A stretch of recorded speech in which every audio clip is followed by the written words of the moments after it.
Fikiria mji ambao ramani inasema upo, lakini ukifika unakuta barabara zinazoishia kusikojulikana na moshi unaofuka kutoka kwenye nyufa za lami.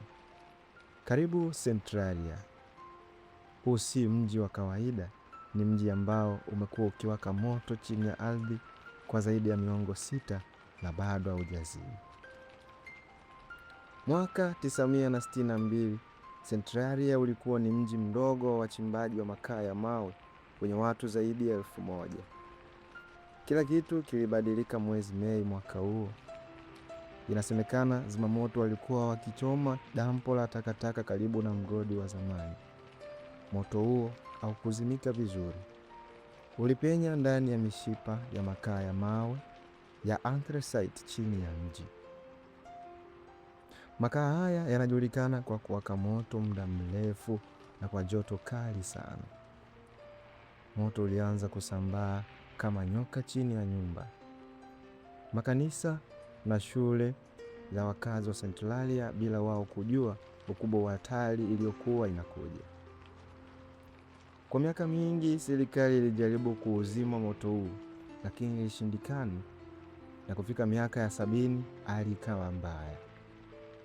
Harufu ya kiberiti ilijaa hewani, na mwaka 981 kijana mmoja mwenye umri wa miaka 12, Todd Dambos, nusura afe baada ya ardhi kufunguka ghafla chini ya miguu yake.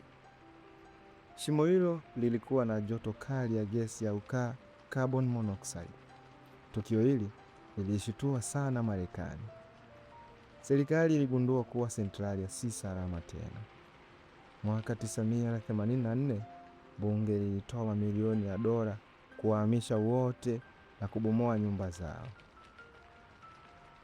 Leo Centralia ni mji wa mizimu. Majengo mengi yamebomolewa na asili imeanza kurejea sehemu ambazo zamani zilikuwa na bustani za watu.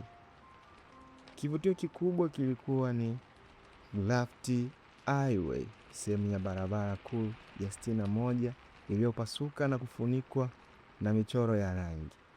Ingawa sasa imefunikwa na udongo kuzuia watalii, lakini ukiangalia kwa karibu utaona ishara ya moto katika siku za baridi. Unaweza kuona mvuke ukipanda kutoka kwenye nyufa za ardhi. Joto ya ardhi bado iko kali sana na moto unaendelea kula makaa ya mawe yaliyosalia.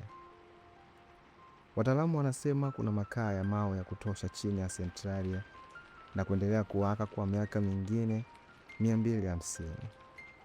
Na ukumbusho wa kutisha ni jinsi kosa moja dogo la binadamu linavyoweza kubadilisha mazingira milele. Centralia ni mji uliopotea kwenye ramani, lakini unaendelea kuteketea taratibu chini ya miguu yetu. Karibu, hii ni ATIV Media na mimi ni Anectus Alex.